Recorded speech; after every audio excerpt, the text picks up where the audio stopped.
Bonjour et bienvenue. Bonjour. Aujourd'hui, on se penche sur un souci très concret, hein, un truc qu'on a tous connu ou qu'on connaîtra, les problèmes de chasse d'eau. Ah oui, un grand classique des petits tracas domestiques. Exactement.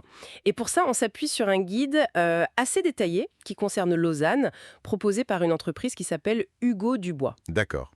L'idée, c'est de comprendre un peu mieux les pannes courantes, les solutions et pourquoi c'est important de réagir vite. Tenez-vous bien.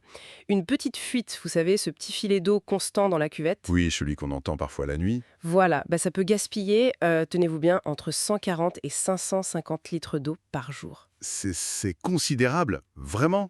C'est fou, non? Ah oui. Et au-delà du gaspillage, de l'impact écologique évident, ça pèse directement sur la facture d'eau, bien sûr. Bien sûr. Et ce qui est intéressant dans ce guide, d'après ce que vous dites, c'est que cette entreprise locale, Hugo Dubois donc, met l'accent sur la réparation. Oui, il semble vouloir éviter le remplacement systématique quand c'est possible. C'est une approche plutôt sensée. Tout à fait.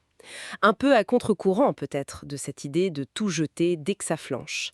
Alors, voyons voir ce que ce guide nous apprend sur les causes les plus fréquentes de ces pannes. D'accord. Alors, un des grands coupables, surtout à Lausanne apparemment, c'est le calcaire. Ah, l'eau dure. Voilà. L'eau est assez dure dans la région et ça n'aide pas nos installations. Le calcaire peut bloquer le flotteur, vous avez la pièce qui dit à l'eau stop, c'est plein, Oui, oui, le robinet flotteur. ou alors il peut endommager le joint de ce même robinet flotteur. Hmm. C'est intéressant ce lien direct entre la qualité de l'eau locale et puis la maintenance des toilettes. Ça montre bien qu'il faut d'abord comprendre d'où vient le problème. C'est ça. Un diagnostic précis, quoi. Si c'est juste du calcaire, un détartrage peut suffire. Oui. Si c'est le joint qui est usé, on change juste le joint ou le robinet flotteur, pas besoin de tout remplacer. C'est logique, en fait. L'approche décrite semble suivre cette idée. Logique, oui. Mais bon, il y a des pannes parfois plus, plus embêtantes, on va dire. L'eau qui coule sans arrêt dans la cuvette, ou le bouton poussoir qui reste coincé, par exemple. Ah oui, les pannes plus franches. Voilà. Alors là, le guide mentionne le remplacement du mécanisme complet de la chasse d'eau. Oh, carrément tout. Oui, ça comprendrait le système de vidage lui-même, le flotteur, les fixations entre le réservoir et la cuvette, le joint aussi. D'accord. Et il y a un autre cas aussi, le petit robinet d'arrêt, celui qui est sur le côté qui permet de couper l'eau juste pour les WC. Oui, je vois. Il peut lui aussi se gripper ou fuir, mais là, il faut le changer. Ce qui ressort vraiment de ce document, c'est cette philosophie, cette insistance sur la réparation. L'entreprise Hugo Dubois le martèle apparemment. Réparer, c'est prolonger la vie du matériel. Mhm. Et donc c'est bon pour le portefeuille et c'est bon pour l'environnement. C'est un discours assez rafraîchissant, non? Oui, tout à fait.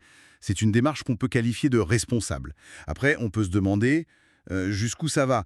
Est-ce que c'est toujours possible de réparer, surtout sur des installations très anciennes? Bonne question. Le guide dit qu'ils ont un stock de pièces détachées, même pour les vieux modèles. Mais bon, il y a sûrement des limites. Il ne détaille pas ce point précis. Oui, c'est vrai. Côté service, par contre, il semble couvrir pas mal de situations. Il propose une intervention rapide, en 45 minutes, pour les urgences. Ah oui, 24/7 même. Oui, 24/7. Ça, c'est utile si on a une grosse fuite, un dégât des eaux qui commence. Oui, là, faut pas traîner, Et sinon, pour les problèmes moins critiques, on peut prendre rendez-vous. C'est peut-être plus économique d'ailleurs. probablement. Et il couvre toute la ville de Lausanne. D'accord. Et le guide répond aussi à des questions pratiques, j'imagine, pour assurer un peu. Oui, exact. Par exemple, est-ce que c'est salissant, une réparation de chasse d'eau?